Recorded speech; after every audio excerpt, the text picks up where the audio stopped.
Okay, well, just thanks very much, Bren and Richard and Peter, for inviting me. Yeah, it's an amazing event, and it's great to be involved in it. Basically, I'm an illustrator from Dublin, and I've been involved with People Tree. It's a fair trade company for the past while, and I basically want to go through basically my work from the start and show kind of how I got involved in People Tree and fair trade. So, also I want to thank People Tree for giving everyone a little notepad. So they kind of work on voluntary basis. So it's very generous of them. Okay. This is some of the work that I was doing in college. I was drawing a lot. There's Bertie. Basically, I went to National College of Art and Design, and I chose to study graphic design basically because I was quite interested in using computers a lot. The animation and the sort of possibilities with computers just really interested me, and I was sort of deciding between fine art or graphic design, and that was the reason I chose graphic design. So this is one of the first jobs that I got while I was in college, and it was actually the first published piece that where I used Photoshop, and basically it's just a drawing with a Photoshop filter on top of it. But it was for Drive magazine, and it's about safety features in cars, and it was just a sort of cynical view of safety features in cars. Okay, so I'd been studying graphic design for like 3 years, and I suppose I was a little bit cynical about graphic design, and so for my thesis I wrote about this artist. His name's Sean Wolfe, and basically what he does is he makes these products, or invents these products that don't do anything. So this is the remover installer, and it has no purpose, but he then makes the advertising for it. So the taglines are like live twice the life in half the time, and when obsolescence is virtue. His main tagline is the general glossopholsity is our only product. So I just thought, it's humorous, and it's sort of how I saw a lot of sort of graphic design. It's sort of, quite commercial and kind of consumerism. So this is another ad. So he's just an artist from Seattle. He was making these things. So this is an ad for BeatKits. BeatKit is his company. BeatKit's new personal enhancement film is so thin you'll hardly know you're wearing it. So, and then he has all these people having fun, and the general glossopholsity is our only product. So he was quite involved in there's the World Trade Organization riots in Seattle in '99, which was one of the first sort of anti-capitalism sort of riot things. And he was putting all these posters up of his remover installer with these words like "panic now." So I just think that sums up so much. It's just perfect, I think. This product that doesn't do anything, and it's like, oh my God. So so I emailed him, and he told me to read some books. Manufacturing Consent by Noam Chomsky, and No Logo by Naomi Klein had just come out. And so, yeah, No Logo was quite topical at the time, and so I was writing about that. So, yeah, if I was cynical before about sort of consumerism and stuff like that, I was sort of very cynical after reading those. So after leaving college, there was myself and a few friends. We were sort of going, oh, will we get a design job or what will we do? And so we were like, oh, no, let's go to Hong Kong and teach English. So just, we were just sort of wanted to travel and do that. So we went to Hong Kong, amazing place, had an amazing time there. But because I'd been looking at Sean Wolf's stuff so much, all the advertising was sort of just really funny to me. So this was one image that looked like there's so much glossy advertising and stuff in Hong Kong. It's really, everything is glossy and it's just really sort of over the top. This was one poster. This is, you can't see it very well, but that's a warship behind him. And this is an Apache sort of helicopter. And he's wearing his, jacket. And it's a fashionable situation. It's just, this is what I loved about, So I started making these drawings. Basically, I was just drawing from magazines and all these sort of advertising cliches. There was, women like this and butterflies coming out of them. And I actually had this calendar, and it was called Women and Horses. And every month I had a woman, like this with a horse behind her. So that came from that. And women sitting on horses like that was just bizarre.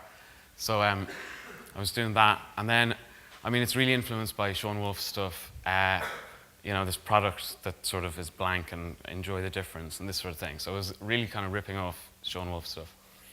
But that's kind of what I was interested in. And I brought a portfolio to Hong Kong, and I was bringing it around different magazines and newspapers. And one guy from the Hong Kong magazine said, I was getting bits and pieces of work, but nothing kind of great. And one guy said, I went to college with a girl who works in an advertising agency, and she'd love this. So he gave me her contact. She was working in Saatchi & Saatchi, and basically I went to Saatchi & Saatchi and I showed them this stuff and, a product that, whatever. And like Diesel had just come out recently with sort of similar sort of thing where it's like, we love Diesel or whatever, and it's quite cynical sort of. So they all loved the stuff. And then they said, do you want to work on we're doing a project on an investment bank. And so I said, okay. So so I was sort of like anti the whole thing, but then the next thing I was working with for an investment bank. And it's quite, topical now. We know where the smart money is, I don't know where it's gone now. But so I did this series for them. And I ended up working for quite a few sort of banking things. There's a lot of banking in Hong Kong, obviously. So then I had been doing okay in Hong Kong. I was getting quite a lot of work. I moved back to Dublin just to come back, whatever. I found it quite difficult to get work in Dublin as an illustrator. So I worked up the road in a music promotion place. And I was doing all the layouts for Vicar Street. And yeah, there's a lot of details that you need to get right there, which weren't really, I wasn't very good at. Dates and times, it was very difficult. So, and I did one event which I was really proud of. I could do the whole, the sort of branding of it, which was great. Yeah, and I didn't mention before actually, but all of my stuff is basically in black, at this point, is in black and white. And I'm just putting one color over it. I couldn't really work in color as such. Every time I tried to do like a colorful illustration, it kind of looked crap. So all of these ads are, they're basically identical really, but anyway, I was using a lot of orange at the time. Anyway. So then I went traveling. Yeah, I really recommend going traveling if anyone's thinking about it. It's the best thing I've done. Then I arrived in London, and this, I was looking for a slide to show that I'd arrived in London. This happened just a few months after I arrived in London. Just a billboard outside my house, somebody just put up overnight, "London is a shithole." And it was the main road into London from the east, in Hackney Road. So, this is sort of the reason that I went to London, because, things like this happen in London. It very rarely happens in Dublin or Hong Kong. There's a lot of kind of subculture sort of things. And basically some guy just, for his own amusement, I don't know. I actually tried to Google it, but I couldn't find it. There's so many results. So then I was taking my portfolio around London, and I got some work with, this is for The Guardian. This was for Guardian Weekend magazine, and they sort of ruminate on words. This is about gossiping, and this is about twists and turns in life. And it's people who know exactly where they're going are rare and rather frightening. Life is a series of twists and turns. So I was very proud of that one, actually. That's one of my favorite illustrations. Then this is actually the first time I properly used color in an illustration. I just changed like 2 colors and it looked okay, so I was like, oh, that's good. This is another one for The Guardian about, this psychologist had figured out that most couples argue in cars, and why is that? And they were talking about like power relationship. There's a driver and a passenger, and it's a small space, and it was quite a funny article. So he gets A to Z in his mouth. This is called The Quiet Invasion, was the title. It's about investment leaving the country. Ireland's investing invisibly in other areas. This was quite funny, actually, because it's for a credit card company, and basically it's called Creating Demand. I'm not exactly sure what it was about, actually. But he told me, can you do this guy explaining something with this crowd? And so I did the crowd up to about, here. And he was like, can you make the crowd more? So I went, okay. And then I did up there, and he was like, no, even more. And I was like, so I did it all the way up to the top. But I'm very glad that he did, because actually kind of, I was like, no, I can't draw any more people, whatever. He was like, you can, come on. And he was like, okay, yeah, it works really well. So there's all the people. I have a kind of favorite guy. Where is he? Oh, him. Him and him, they're great. Anyway. This is for Orange. And they gave me the speech bubbles. So I had to come up with the situations. So there's Robinson Crusoe there. I need to send an urgent email. And that one wasn't used in the end. I've forgotten my phrase book, because they said it was offensive. So I don't know who it's offending, really, but. And he can't find his meeting. I don't know what sort of meeting he's going to. This was for new 3G phones. It was just an editorial about new things with phones. This was a book called If You Could Do Anything Tomorrow, What Would It Be? Which is a strange name for a book. But it was sort of, they were inviting like artists and illustrators to sort of just say, if you could do anything tomorrow. So I drew a dog, and he wants to go for a walk. This was, what was it? It's the government agency Think. They usually do drink driving, but this was like drug driving they were trying to stop. So there was a whole list of stupid things that you do on drugs. Like I didn't come up with these stupid things that you do on drugs. They came up with them. I had to illustrate them. Letting security know that everything's going to be all right, and then getting into your car and driving home. So that ended up getting made into a kind of drug van that went around all the festivals. This one was eating your own body weight in Jaffa cakes. and then getting into your car and driving home. And this was another government agency, actually. It was the car tax authority. I was just nipping out to pay my car tax. I didn't come up with these either, when a rather large squirrel fell on me. No more silly excuses. I was just on my way to pay my car tax when I got the call of the wild. So, I don't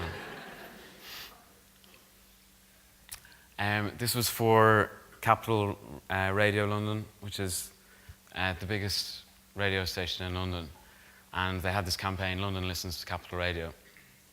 So the idea was they wanted to brand the paving slabs of London with their listeners listening to Capital Radio.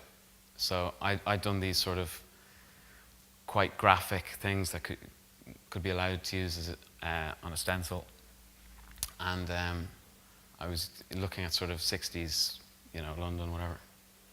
And they were, there's this artist called Moose who does he used to be an artist and now he does sort of advertising stuff. And he cuts out these stencils and then cleans the pavement. So he's got this kind of loophole thing where he advertises on public space just because it's cleaning rather than actually,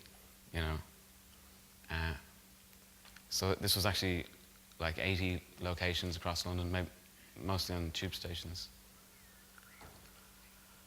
And this was I was doing quite a lot of kind of pitching work for advertising, for broadcast, for TV. This was for a large department store in the UK, and basically the story was this gift box goes through the forest, goes through the kind of lake, and then arrives home, and then it goes the home of big brands, and it kind of explodes out. So I was doing these images, and then we did a little test, but it never got used in the end. And then the home of big brands. But at this point, really,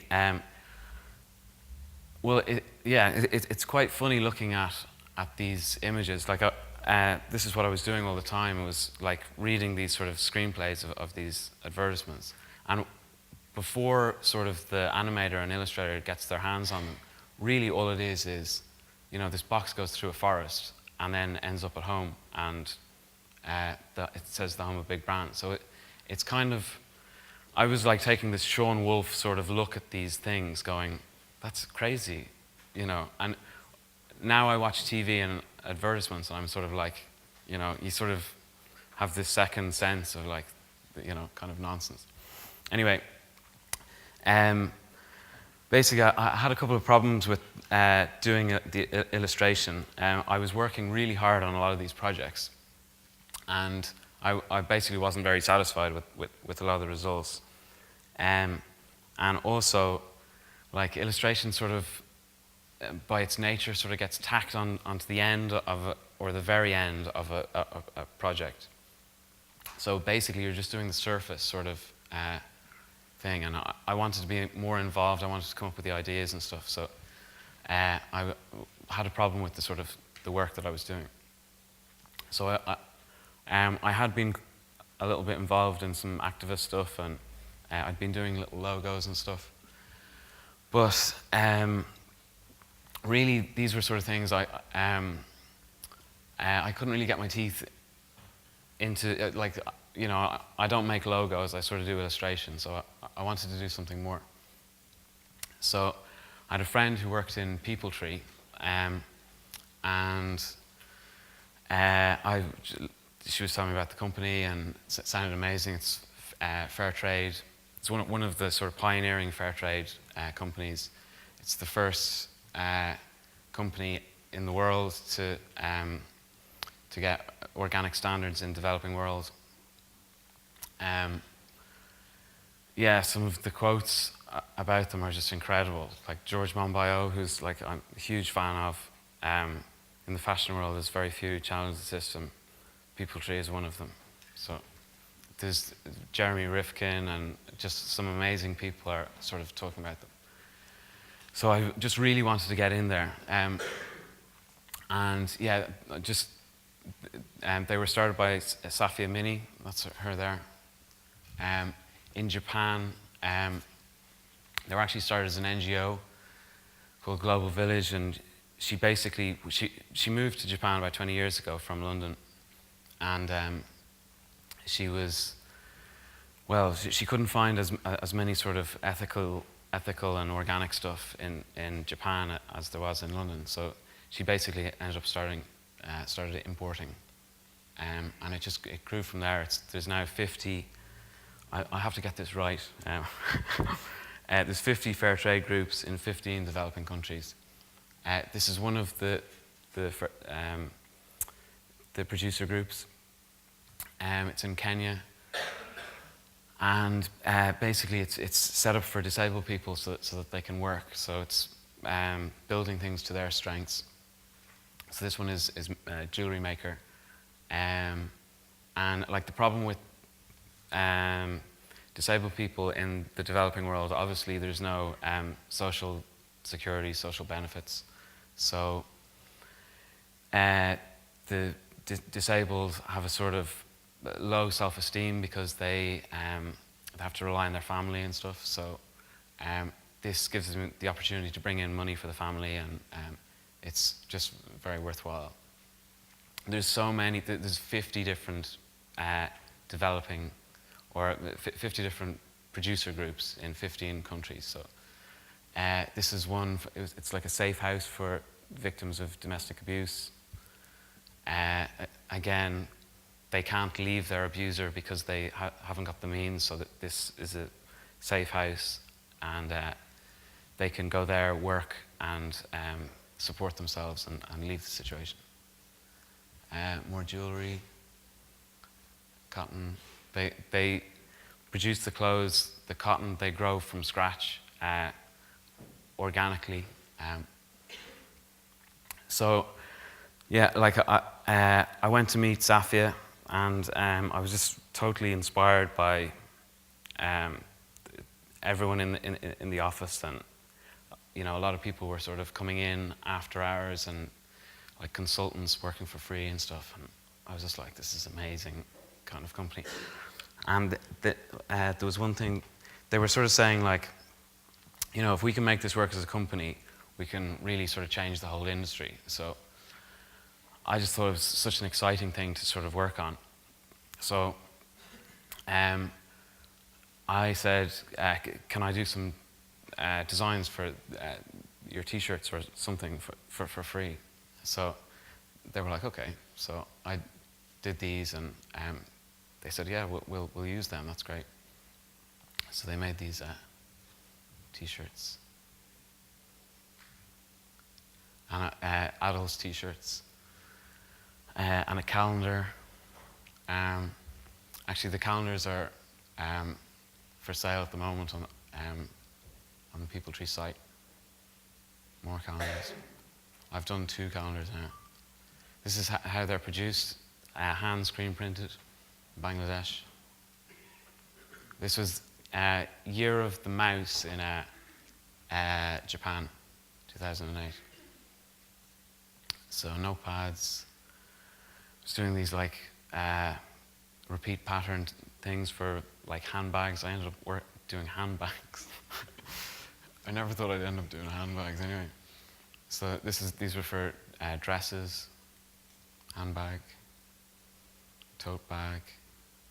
And I sort of ended up almost branding the company by default, really. I just kept on doing stuff. And they started paying me. And so they've just opened, they have 3 shops in Tokyo, and they just opened one in Brighton, but they've been in the UK for 10 years, or, well, I think 8 years, and they sell their stuff online, peopletree.co.uk, so I'll talk more later. So this was, I was sort of branding the inside of the shop, so it was all kind of hand done.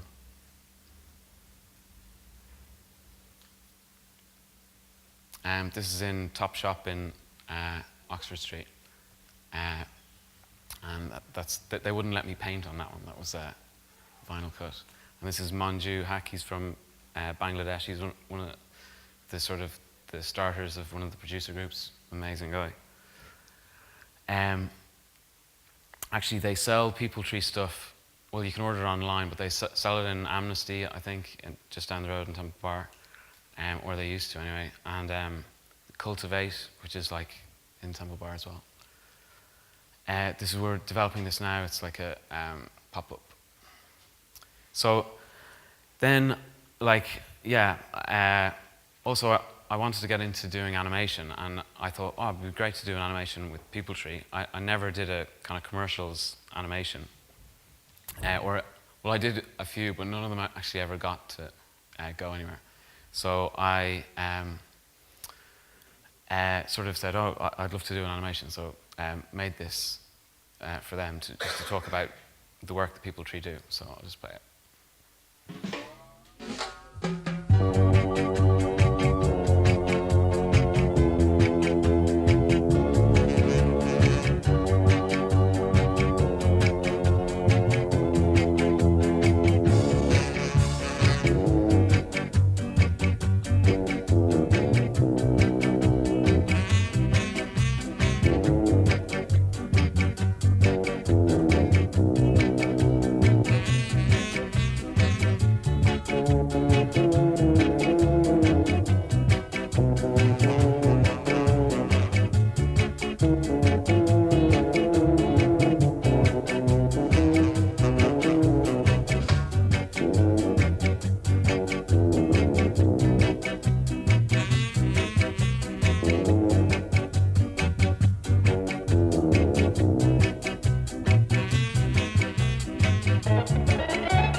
We just wanted to sort of promote the fact that, you know, a lot of people are very aware of like fair trade and coffee and stuff, but like I think the statistics are it's 50% or more now in fair trade sales in coffee, but it's less than 1% in clothes.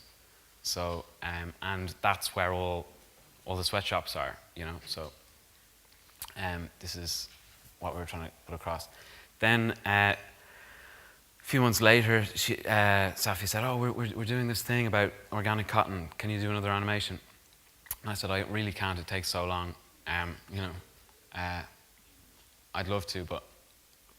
and then, for the first... Nobody ever emailed me from work experience, whatever. This animator emailed me and said, I want to do work experience. And, like, I'm an illustrator, you know. It was just bizarre. Anyway, so I said, yeah, like you can do an animation. I've got work. So I sort of made up the thing and did the images. And yeah, the whole point of this one, I won't show it because there's too many animations, but in India, cotton crops use 54% of all pesticides, and yet cotton is grown on 5% of the arable land. So it's like 20 times or 10 times as much pesticides are used in cotton than the average other crop. So it's a, you know, ecological disaster, and not many people know about it. So these are shown. This is in Ginza in Tokyo, one of their shops.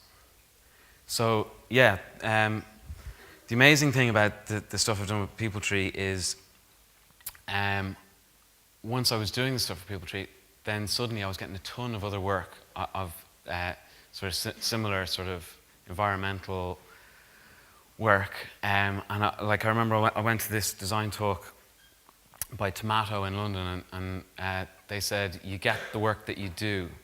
And so they were saying, like, if you want to make a music video, you've got to make a music video and then show it to people, and then you'll get to do music videos, which makes sense. And well, I couldn't believe that all the work then started becoming what I wanted to do. So this is like for European Business Magazine. There's a story about Sweden converting to zero carbon by 2020. This was for a carbon calculator. So I was encouraging people to go online and see how much carbon they were using. This is, the average per person CO2 output. So 9.4 tons in UK versus Malawi, 0.1 tons. So, the West is causing the problem, but the developing worlds are suffering. This was for Grand Designs magazine, and it's just about greening your home, solar and water collecting and green roofs. This was a commission from Studio AK, like a big studio, animation studio in London. And this, I know, happened basically because I had been doing these animations for People Tree. So, I know definitely this is why I got this job. Anyway, so it was 2 sort of case studies to show the work that the Law Centre does. Law Centre is a not-for-profit legal practice. So it offers free legal advice. So I'll just show one. This is Andrew's story. And it was narrated by Shami Chakrabarti, who's one of my heroes. Anyway. Hammersmith and Fulham Law Centre brought the first ever immigration case using genetic fingerprinting developed by Sir Alec Jeffreys at Leicester University. Andrew, a young boy born in London but returned to Ghana at the age of 4 after his parents divorced, was refused re-entry to the UK on the grounds that he was not a British citizen. The Law Centre used the executive power of the local MP to prevent the child's removal and set about trying to prove he was his mother's son. After 21 months, 2 days of hearings, 3 major blood tests and 500 pages of evidence, the DNA evidence won the day and Andrew was allowed to stay. Dr. Jeffreys later told the Law Centre that for the next 2 years, people turned up at his house and office, besieging him with requests for DNA testing.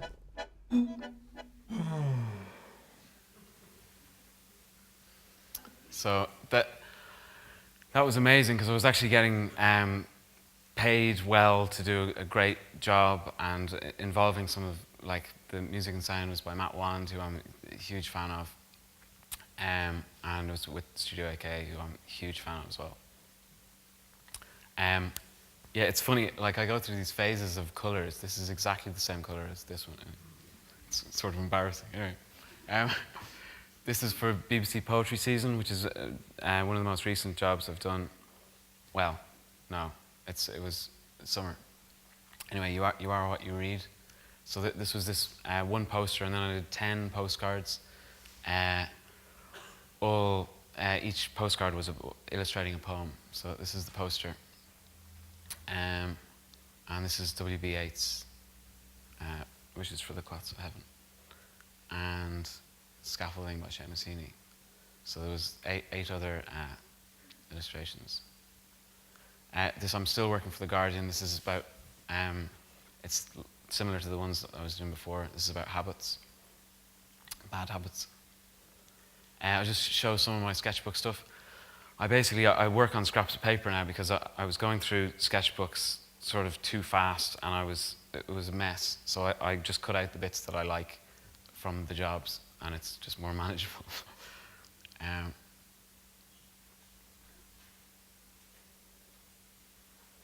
I've taken to writing down sentences that I really like.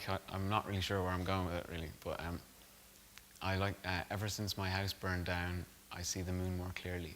Just, they're kind of very visual things.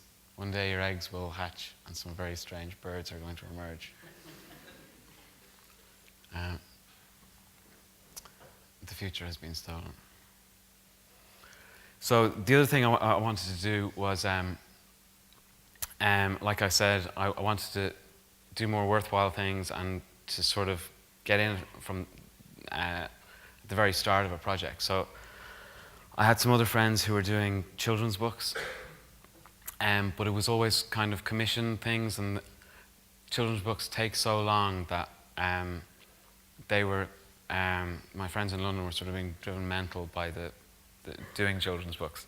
And I thought I'd love to do one from scratch and just completely do it the way I want. So I did these images as a kind of proposal, and I kind of came up with this.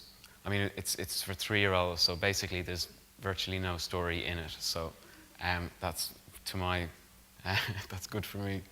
So it's about a lost owl. So that was this is kind of what I brought to Bologna. And Bologna is it's the world's biggest children's book fair. And I looked at all the different I looked at all the different publishers and yeah, basically I got 3 or 4 different offers. They all wanted to kind of edit the story, and I got one offer in Korea that they said, just cool, just go with it, yeah. And I was like, okay. So I ended up going with the Borum Press in Korea.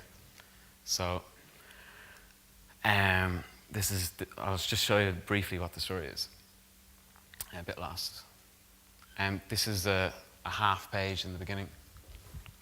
So it flicks like that. Uh-oh. Lands. Are you okay, asked Squirrel? Where's your mummy? Don't worry, well, I'll find your mummy. First, tell me what she looks like. She's very big. Oh yes, I know. Here she is. So anyway, it goes through all the forest animals, you know, you can sort of tell the story. It ends happily. So I'll just go through. I'm going to have to go quickly now because I've been told. So this is the first draft. This is the second draft. We were going to do a Laparello, which is like it folds and folds again, and then it opens out, so it's almost like an animation. That's where I got the animation idea. We ended up ditching it. Next one. And this is the final. So this is what I was looking at as reference. Drawings. Rousseau. I spent a long time in Mexico working on the book, basically because sort of saving money, and I wanted to just focus on the book, basically. So while I was in Mexico, I went to a place called Chiapas, which is famous for fair trade, and I saw these amazing dolls, and I ended up trying to work with them, and so these are my owls. Hopefully, we're going to produce this. The book came out in January in Korea. Now it's been picked up actually by Walker Books. So it's in the UK and USA and Australia, coming out next summer, September, and hopefully France and possibly Greece as well. So it's great, and hopefully we can produce this in, as a gift to go with it. I'm not sure. So yeah, I just want to thank Peopletree so much. You know, they gave us the notepads and stuff, and it's really easy to order online. They're amazing products, and they're doing amazing work. And there you go. Thank you very much.